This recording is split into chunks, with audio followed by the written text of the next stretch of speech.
Olá pessoal, beleza? Vamos então à resolução da prova da PUC, edição de 2019-1.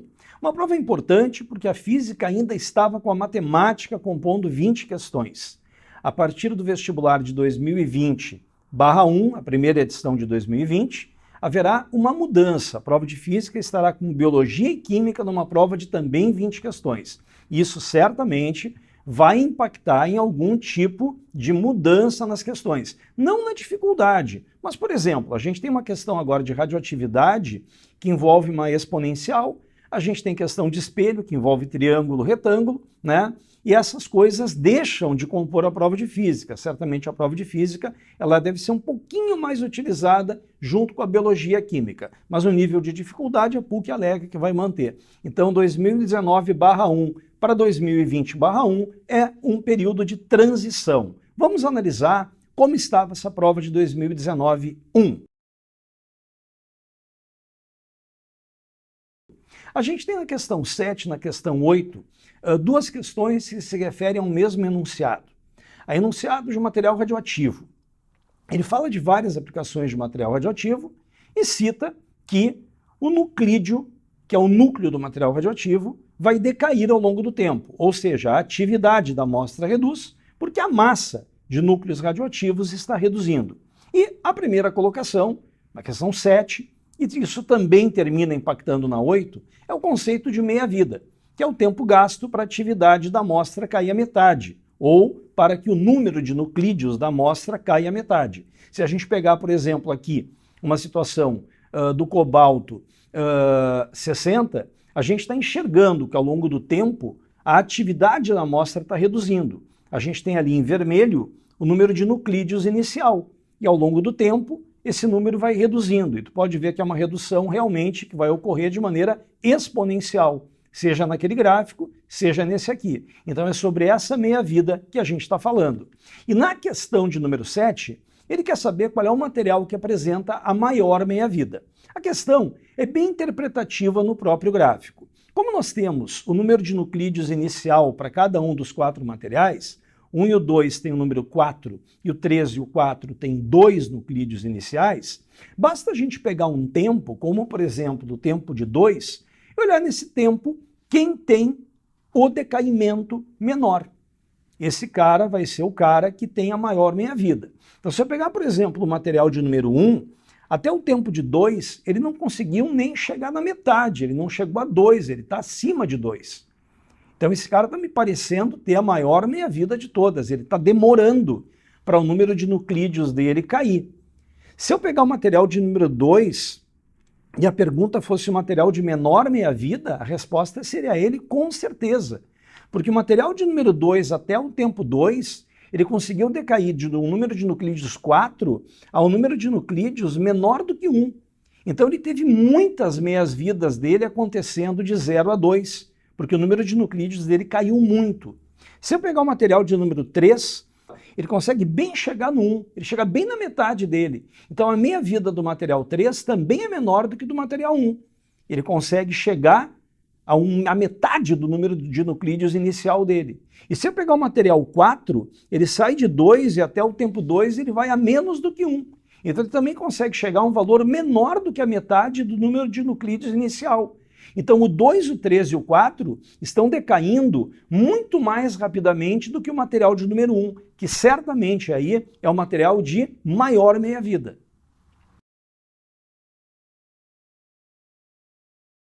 Bem, a questão de número 8 já traz um pouco de matemática. Esse tipo de questão que não deve se repetir na edição 2020/1, tá legal, gente? Olha só.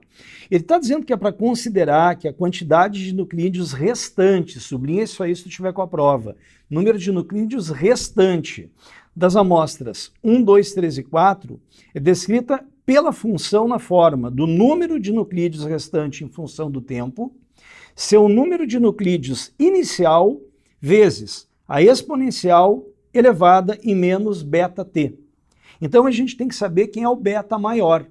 Pessoal, entre 1 e o 2, certamente é o 1, porque no mesmo tempo, o número de nuclídeos restante entre 1 e o 2, os dois começam no 4, o N0 dos dois é 4. Mas ao longo do tempo, o número de nucleídeos restante da amostra 2 é menor do que da amostra 1. Então isso significa que o beta 1 certamente é maior do que o beta 2, porque ele tem um maior número de nucleídeos restante. Essa é uma questão já interdisciplinar de matemática com física. Chegamos então na questão de número 9. A questão 9 já é uma questão bem clássica mesmo, sem nenhuma dificuldade maior presente para o aluno. Ele está dizendo que um objeto de 1 kg, aí eu peguei aí uma pistola de brinquedo, supondo que uma bolinha de 1 kg vai ser lançada para cima, para tu poder visualizar bem ali o lançamento e a trajetória que ela vai descrever ao longo do movimento. Assim fica melhor de tu entender a questão, tá? Ele está dizendo que ela vai ser lançada inicialmente com 30 metros por segundo para cima, em relação ao observador no solo, pode ser você. Ele manda desprezar a resistência do ar, então um movimento de queda livre. Quem está atuando na bolinha, tanto ao longo da subida quanto da descida, é uma aceleração constante, é a gravidade, e como esse é um movimento que ocorre em dois sentidos, se a velocidade para cima é positiva, a gravidade para baixo, sentido contrário, sentido do y negativo. Isso é importante em efeito de cálculo de cinemática. Te liga nisso. Bom, a partir daí, ele está me dizendo para considerar a gravidade valendo 10, ele quer saber duas coisas. Ao atingir pela primeira vez a altura de 25 metros em relação ao lançamento, qual vai ser o tempo de passagem da bolinha? E ele quer saber também o peso do objeto. O peso do objeto é bastante fácil. A bolinha tem 1 kg de massa, vezes 10 de gravidade, ele tem um peso de 10 newtons, te levando aí a possibilidades de Canadá e Dinamarca. Para descobrir o tempo de passagem, e o interessante da questão é que ele pergunta na primeira vez que ele vai passar pelos 25 metros, porque a bolinha está subindo e descendo. Ela vai passar pela posição na ida e na volta. Então eu vou pegar ali a equaçãozinha do deslocamento do meu MRUV, afinal de contas é um MRUV essa subida e descida. Vou trabalhar o deslocamento de 25 para cima da arminha de brinquedo até os 25 metros, ter a velocidade inicial de 30 e a gravidade de menos 10. Isso aqui, dividindo por 5 a minha equação, me leva a uma equaçãozinha de segundo grau, onde eu vou ter por Bhaskara duas raízes, 1 e 5 segundos. Por que dois tempos? Porque a bolinha passa na subida e na descida. E ele quer saber a primeira vez que a bolinha passa. Vai ser então depois de 1 segundo. Questão bem interessante aí de cinemática desse vestibular da PUC. Chegamos na questão 10, e aí vem uma discussão muito grande. A questão é de matemática ou a questão é de física? Depende do ponto de vista. Se eu trabalhar com a segunda lei da reflexão, que diz que os ângulos de incidência e reflexão são iguais, eu posso traçar os raios luminosos que vão se refletir nos dois espelhos, chegando nesse terceiro aqui, que pode ser um anteparo ou um outro espelho, e seguir por segunda lei da reflexão e encontrando o resultado. Mas, inevitavelmente, para encontrar o resultado, eu vou precisar trabalhar nesse triângulo, gente, com o Pitágoras, e vou precisar trabalhar com o seno, cateto oposto por hipotenusa. Se o cara trabalhar por matemática, ele precisa dizer para o aluno a segunda lei da reflexão, que os ângulos de incidência e reflexão em espelhos sempre são iguais. Então depende muito do ponto de vista. A questão pode ser usada por um professor de matemática para trabalhar trigonometria, ou pode ser usada por um professor de física para trabalhar espelho plano. Então depende muito do ponto de vista. Vamos fazer ela por física, trabalhando com raios de luz, com segunda lei da reflexão e usando um apoio da matemática. Eu vou te ajudando aí. Bom, o que ele está dizendo é que a figura esquematiza a reflexão de um raio de luz sobre a superfície de dois espelhos E1 e E2, perpendiculares entre si. Ali estão eles, ó, o E1 e o E2, tá? E ali vem o raio de luz que incide naquele ponto que a gente chama de P1, formando um ângulo de incidência θ. Vou seguir contigo. O raio de luz incide no espelho 1, seguindo a direção indicada pela flecha, formando o ângulo θ. E depois ele segue em direção ao espelho 2, onde ele incide no ponto P2, aqui onde eu marquei. Perfeito? Encerrando para essa situação a trajetória no ponto P3 do anteparo. Eu ainda no meu desenho considerei que o anteparo poderia ser outro espelho, e se fosse outro espelho, os ângulos de incidência e reflexão aqui também seriam iguais, né? Já me prevenindo contra a possibilidade de outros tipos de questão. Então, se fosse um terceiro espelho, eu também teria uma reflexão ali, tá legal? Só para aproveitar bem a questão.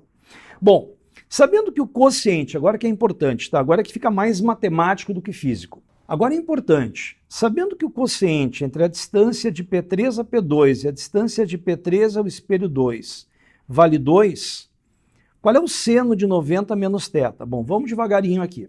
O que é o quociente da distância P3,2 e da distância entre P3 e o espelho? P3,2 é essa hipotenusa, e P3 é o espelho 2 é esse cateto. Então quer dizer que essa distância aqui eu posso chamar de 2x, é essa distância aqui eu posso chamar de x, para começar. Se eu tenho essa distância como 2x e essa distância como x, eu faço um Pitágoras e encontro essa distância aqui como raiz de 3x. Porque eu vou ficar com 2x ao quadrado igual a x ao quadrado mais essa distância ao quadrado. Eu vou ficar com 4x ao quadrado menos x ao quadrado, que é 3x ao quadrado, na raizinha, raiz de 3x. Então aqui eu tenho a hipotenusa e os catetos do meu triângulo. Na física, o que eu sei? Que se o ângulo de incidência no espelho 1 foi θ, o de reflexão é θ. Que se o ângulo de incidência aqui eu chamei de alfa, o de reflexão é alfa, e se esse ângulo de incidência é beta, esse ângulo de reflexão, se isso fosse um espelho, também seria beta. No momento que ele pede o seno de 90 menos θ, ele está pedindo o seno do alfa. Porque pensa um pouco comigo. Se eu tenho um ângulo de incidência θ, e eu fecho esse triângulo aqui que tu está vendo, ó, esse triângulo aqui com o dedo, ó, se aqui é θ e aqui é 90, aqui é alfa. No momento que eu tenho 90 menos θ, eu tenho alfa. O que ele quer é o seno de alfa. Essa é a pergunta dele. E o seno de alfa vai ser o cateto oposto pela hipotenusa. O cateto oposto ao alfa vai ser exatamente essa distância aqui que a gente encontrou aqui embaixo, que é a mesma de cima, raiz de 3x. E a hipotenusa vale quanto? Segundo a questão, 2x. Então isso me dá raiz de 3 sobre 2 como seno desse ângulo alfa, que é o que ele está pedindo. Foi o que eu te falei. A questão pode ter uma visão física ou pode ter uma visão matemática. Sem a física, a matemática não consegue mostrar para os alunos a igualdade desses e desses ângulos. E sem a matemática, o professor de física não consegue encontrar os catetos para poder determinar o seno que ele está pedindo. Aí, eles conseguiram uma interdisciplinaridade.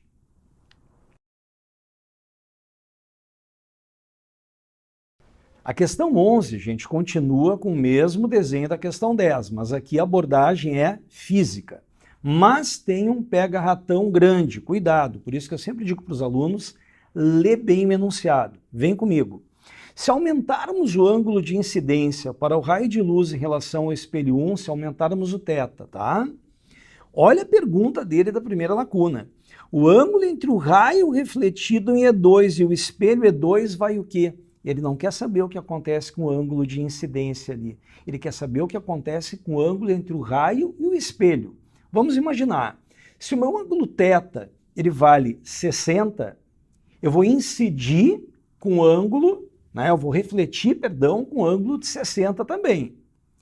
E vou incidir aqui no P2 com ângulo de 30. Perfeito? Agora, se o meu ângulo lá aumenta, por exemplo, de 60 para 70, eu incido aqui no P2 com ângulo de 20. Isso quer dizer que o ângulo do raio que bate aqui e o espelho aumentou. Porque quando o ângulo de incidência era 30, o ângulo entre o raio e o espelho era 60. Quando o ângulo de incidência for 20, o ângulo entre o raio e o espelho vai ser 70. Então ele não está perguntando o que acontece com o ângulo de incidência em E2. Ele está perguntando o que acontece com o ângulo entre o raio de luz e o espelho. Esse é o pega-ratão gigante da questão. Uma galera errou aí. E a outra pergunta é fácil, a imagem, nada a ver com a questão, aliás, a imagem conjugada por um objeto no espelho plano vai ser sempre o quê? Olha, no espelho plano, como a imagem é virtual, ela inclusive sempre vai aparecer de maneira direta, né? Não pode ser tocada, ela geometricamente está atrás do espelho, A letra certa é B de Brasil.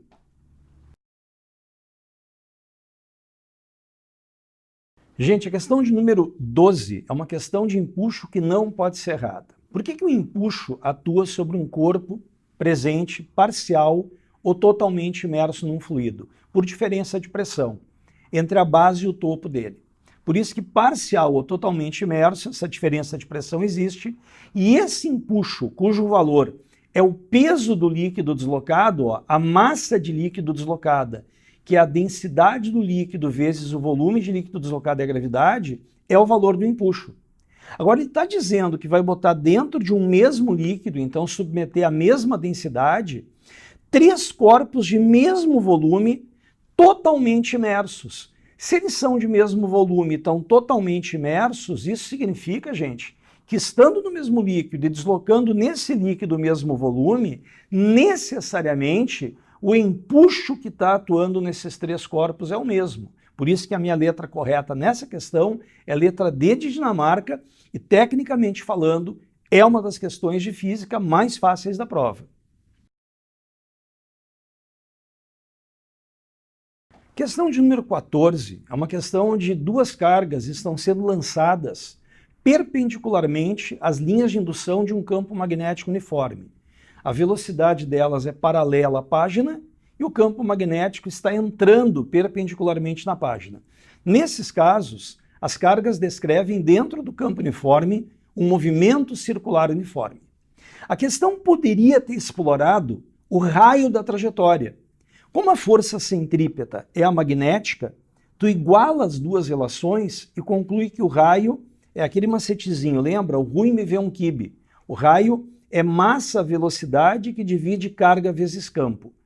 Como ele está me dizendo que essas 2 cargas têm massas iguais, eu vou supor que elas foram lançadas ali dentro com a mesma velocidade, que elas têm inclusive o mesmo valor de carga, porque o raio das 2 trajetórias está o mesmo. Então a PUC não entrou nessa questão no quesito raio. Ela simplesmente quis saber o sinal da carga. E aí, galera, é usar ou a regra da mão esquerda ou a regra do tapa com a mão direita. Fazendo na carga A um campo magnético que entra, se tu for usar o tapa, um polegar para a direita e vendo que o tapa é com a palma para cima. Essa carga para subir tem que sofrer uma força para cima. Para a força ser com a palma, ela tem que ser positiva. Já a segunda carga, carga B, os 4 dedos para dentro, o polegar é para a esquerda, ela está entrando para a esquerda, e para subir ela tem que sofrer uma força com a face da mão. Então ela é negativa. Positiva e negativa, a letra D de Dinamarca também, para magnetismo, uma questão relativamente tranquila. Bem, questão de número 15, ele resolveu juntar energia mecânica com quantidade de movimento para cobrar os 2 conteúdos numa questão. Tudo bem, beleza, não é a primeira vez que uma prova faz isso. Ele está dizendo que ali de cima, um corpo A, e esse corpo A é um corpo que tem uma massa de 2 kg, ele é abandonado de uma altura H. Ele vai num sistema conservativo, sem atrito, então a energia mecânica vai se conservar, deslizar pela rampa, deslizar sobre o chão, até no ponto P colidir com o móvel B. E ele diz no texto que a questão é completamente inelástica. Isso quer dizer que vai haver uma máxima perda de energia cinética. Mas o que interessa para nós é que quando a colisão é completamente inelástica, os corpos andam unidos após a colisão. E é isso que nos interessa aqui. Então, para eu poder fazer a característica de qualquer colisão, que é a quantidade de movimento linear imediatamente antes e após a colisão ser a mesma, eu preciso descobrir aqui de que altura H aquele bloco A tem que ser abandonado. Então a gente tem que dar um jeito de encontrar quem? A velocidade com que o bloco A vai bater no bloco B. Porque a quantidade de movimento antes da colisão, a do B é 0 porque ele está parado. E a do A é o produto MV dele. Depois da colisão, as massas estão unidas. E segundo o texto, andam a uma velocidade de 1 metro por segundo. Então eu tenho necessariamente a quantidade de movimento do sistema depois da colisão na mão, tenho a quantidade de movimento do B, que é 0, antes da colisão, porque ele está parado, e eu preciso da velocidade do A para saber a quantidade de movimento dele antes da colisão. Daí vai vir a altura. E o ar, gente, é bem tranquilo, porque como ele sai do repouso, toda a energia gravitacional que ele tem no alto da rampa, ele vai converter em energia cinética até a base da rampa. Então, o mgh que ele sai, ali o h que eu quero, é igual ao mv ao quadrado sobre 2.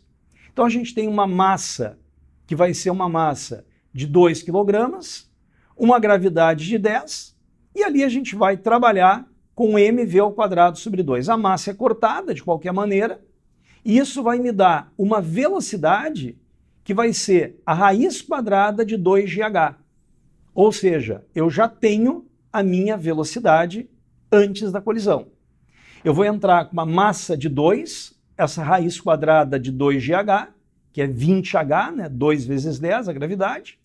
E isso permite que eu chegue resolvendo isso, colocando um quadradinho para conseguir tirar a raiz do outro lado, do lado esquerdo, a uma altura de 1,25 metros. Então é uma questão que tem um pouquinho de envolvimento matemático, mas que fisicamente já apareceu em outras situações e dentro da prova da PUC dá para dizer que fica num nível mediano, tá? Em relação a outras questões.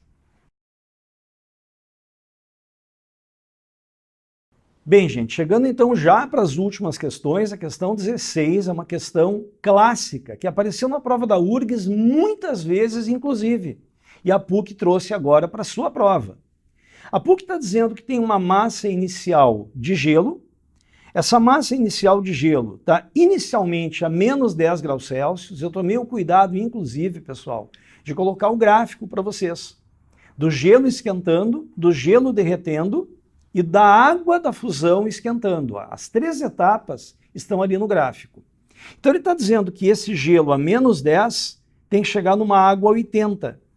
E ele está me dando todas as informações necessárias, inclusive que ele dispõe para isso de 16.500 calorias. Ele quer saber é a massa de água que conseguiria com 16.500 calorias sair de menos 10 graus Celsius e chegar até 80. Então a primeira coisa que eu fiz é o aquecimento do gelo até 0 grau. Uma massa M, 0,5 caloria grama grau Celsius, o calor específico do gelo. A unidade está legal, porque eu estou pedindo a massa em grama, o calor já está em caloria, então o calor específico regulou as unidades. Calor latente de fusão do gelo, né, um ml, a massa vezes 80, que é o calor de fusão. E o MC ΔT do aquecimento da água com calor específico 1 da água líquida. Isso isolando te dá uma massa de 100 gramas, para que com 16.500 calorias tu consiga aquele processo de cima. Letra A de Alemanha. Questão 17, uma questão que pode ser discutida. Muitas vezes no ensino médio, aliás, na maioria das vezes, a transformação politrópica não é utilizada, não é conversada, não é apresentada, inclusive, em livros de ensino médio. Ali tu trabalharia com PV-NRT, fazendo PV elevado num coeficiente beta. Então tu conseguiria, por exemplo, ter uma situação onde o beta é constante, o beta é variável, para que o NRT do outro lado tenha o comportamento adequado com ele. Então a questão pode ser feita por exclusão, mesmo que o aluno não tenha estudado essa transformação politrópica. Eu critico bastante a inclusão disso aqui dentro de uma prova que aborda conteúdo de ensino médio, onde muitos alunos não têm contato com isso. Então, na letra A, ele está falando no enunciado, num gás submetido a uma transformação adiabática reversível, transformação adiabática, onde a gente não tem troca de calor, toda a variação de energia interna vai ser por realização de trabalho. Fala em 2 mols do gás constante ao longo do processo. Na letra A, ele diz assim, ó, caso o gás sofra uma expansão, ocorrerá um aumento da energia interna. Se fosse uma expansão adiabática, né, ele teria uma redução de energia interna, de temperatura e de pressão. Brasil. O produto das variáveis de estado PV permanece constante ao longo do processo. Não, porque é um processo em que o gás vai esquentar, esse processo de compressão adiabática, né, de transformação adiabática. Se fosse uma expansão, ele iria resfriar.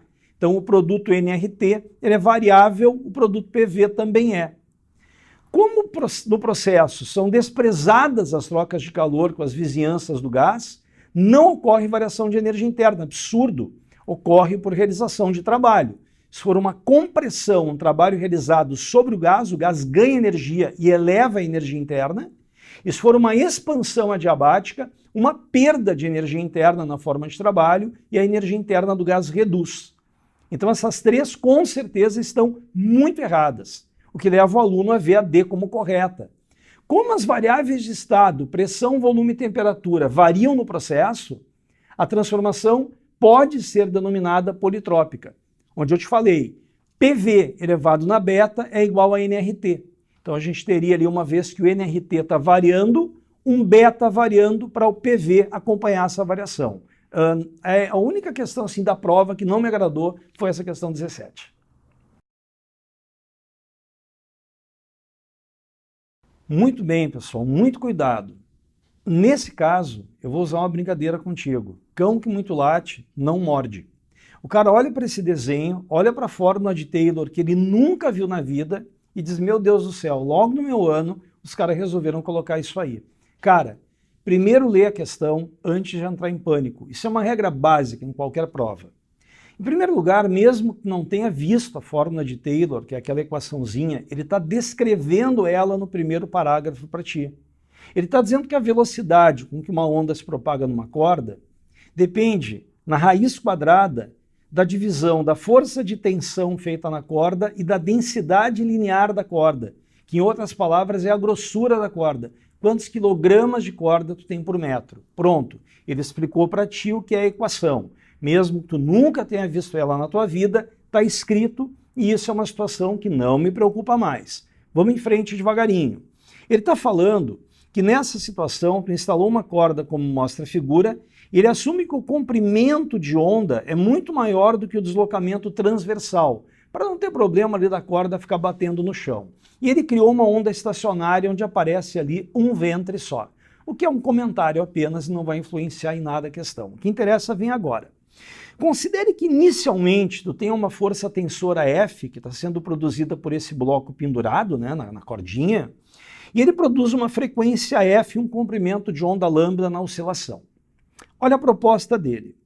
Para se obter uma frequência 3 vezes maior para a mesma corda, então tu não vai mudar a densidade linear da corda, a densidade não vai ser alterada, a grossura da corda é a mesma.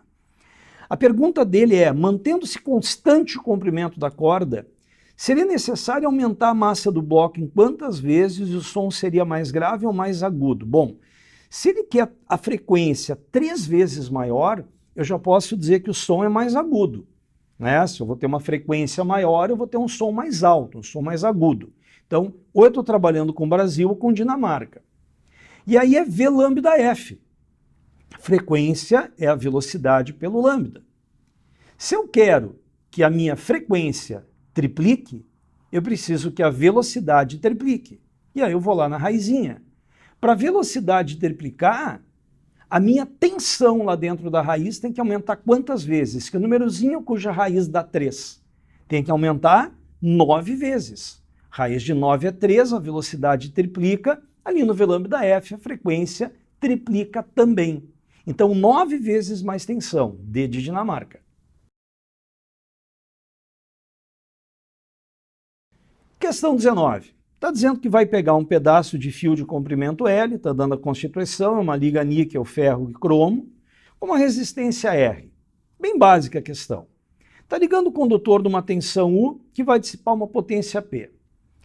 Caso o mesmo fio tenha o comprimento reduzido à metade, qual seria a potência dissipada se tu mantiver a tensão constante? Pessoal, pega a ferramenta do efeito Joule, potência é voltagem ao quadrado por resistência. Se ele está dizendo que o comprimento do fio vai ser reduzido à metade, a resistência do fio vai reduzir a metade. Como a relação está inversa, a potência vai dobrar. Ah, Alex, eu gosto de trabalhar com PVI. Ia te dar um pouquinho mais de trabalho, ia ter que fazer um V igual a RI, para poder descobrir o que ocorre com a corrente, mas o resultado seria o mesmo. Questão bem direta, letra B de Brasil.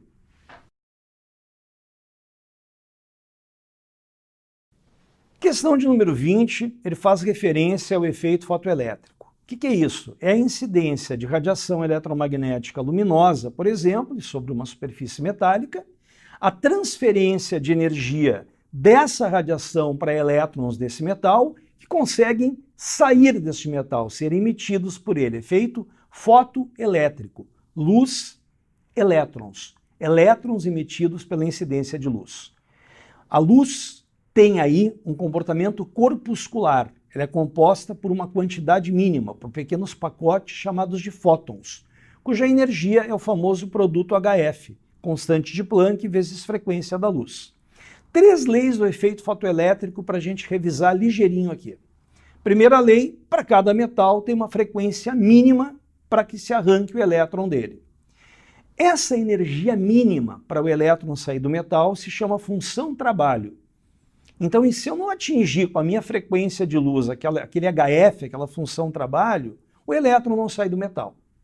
2. Se rolar o efeito fotoelétrico, quer dizer que eu atingi a frequência limiar, o número de elétrons que sai por segundo do metal depende da intensidade luminosa, porque quanto mais elétrons, quanto mais fótons incidirem, mais elétrons eu consigo arrancar. E a terceira lei, a energia cinética, o mv ao quadrado sobre 2 com que os elétrons emitem do metal, é o fóton que o elétron absorveu, o HF, menos a função trabalho. O que sobra de energia, ele converte em cinética de emissão. Ah, Alex, dá um exemplo com números, claro. Imagina que tenha absorvido o elétron, um fóton de 20 elétron-volt, que é uma unidade de energia, tá? 1,610 na menos 19 joules. Então, 20 elétron-volt é o HF. E que a função trabalho, a energia que o elétron superficial utilizou para sair do metal foram 12 elétron-volt. Bom, se ele absorveu 20 e usou 12 para sair, quanto é que sobrou? Sobrou 8. Essa é a cinética de emissão. Mas ele quer saber aí na prova da PUC, algo que algumas outras provas já aboliram, que a qual não está correta, vai ser, no caso, a letra B de Brasil. Vamos analisar as alternativas. América. A intensidade da radiação incidente é relevante para se saber esse número de elétrons que são retirados do metal. Perfeito. Quanto mais radiação incidir, mais fótons são absorvidos e mais elétrons saem. Eu vou olhar as corretas primeiro, tá? Canadá. O material que é constituído alvo onde incide a radiação influencia na determinação dessa frequência de corte, que é essa frequência mínima. Sim, cada material tem a sua função trabalho, então cada material tem a sua frequência mínima de radiação para incidir e arrancar o elétron. Dinamarca. A função trabalho, é a energia mínima necessária para o elétron ser retirado do metal. Sim, eu poderia ter dito aí que é no caso, a energia mínima para o elétron superficial, né, sair do metal, que aí estaria mais correto. Mas aqui ele deu como não correto é Brasil. Vamos dar uma olhada? A energia máxima dos elétrons que são retirados do metal independe da frequência da radiação. Claro que não. A gente acabou de ver que quanto mais frequência ele tiver, com mais energia ele vai sair. Pessoal, com isso a gente finaliza essa correção da prova da PUC.